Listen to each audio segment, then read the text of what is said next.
everyone, Assalamu alaikum. Welcome to my new another vlog video. আমি আছি আপনার সাথে Mithila and welcome to my another new vlog.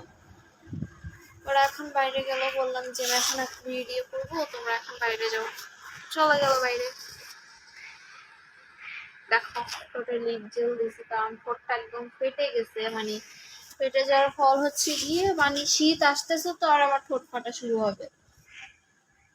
শীত মানে যত বাড়বে তত আমার ঠোঁট ফাটা শুরু হবে। আর 1-1.5 মাস আছে শীতের, বেশি দিন নাই, আর 1-1.5 মাস আছে শীতের। আমার থেকে মনে হয়, আমার কাছে মনে হয়, যার কাছে যেরকম মনে হয় জানি না, বাট আমার কাছে যে মনে হয় শীতের সময় বেস্ট। গরম নয়, বর্ষা নয়, গ্রীষ্ম নয়, কিচ্ছু না। আমার কাছে মনে হয় শীতের টাইমটাই আমার কাছে বেস্ট।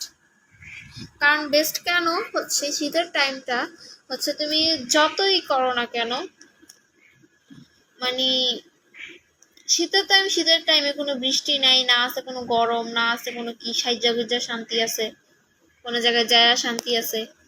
আর গরমের সময় তো কোনো জায়গায় যায় শান্তি নাই, সাইজা গুজা শান্তি নেই। তো এই হচ্ছে একটা ঝামেলা।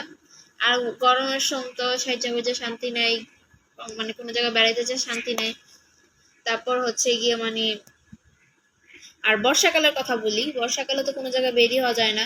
একটু মেঘ দেখলেই মানে কোনো জায়গায় বেরোইলাম রোদ দেখে গেলাম, আর সাথে সাথে বৃষ্টি চলে আসলো। মেঘ আইসা সাথে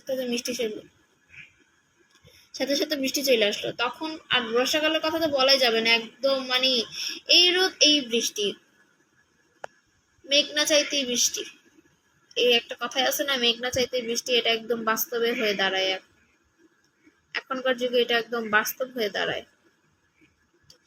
আর যেই চারদিকে যে অবস্থা, বন্যা, মানে খুলনা, ফেনী, এগুলাতে যে অবস্থা এখন, মানে আরো কোনো নাই। মানে ওদের হচ্ছে ঘর পর্যন্ত, ঘরেই হচ্ছে বুক পর্যন্ত পানি, আর বাইরে কিরকম পানি।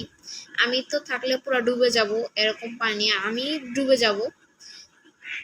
তো অনেক পানি, অনেক পানি। তো গাইস এবার আমার বার্থডের কথাটা বলি। বার্থডে হচ্ছে আমার মার্চের 12 তারিখে বার্থডে। তো আমার মার্চের 12 তারিখে বার্থডে, আমার রমজানের মাঝখানে আমার বার্থডে। আর আয়াতেরটা হচ্ছে রমজানের বাহিরে। তো ওটা একটু মানে একটু আয়োজন করার প্ল্যান আছে। বলতে কি, আমি, আব্বু, আম্মু আর আয়াত, এই কয়জনই, আর কেউ না। তো কি করব পরের ভিডিওতেই মিনি ব্লগে বলে দিই কি করব আয়োজনে। টাটা।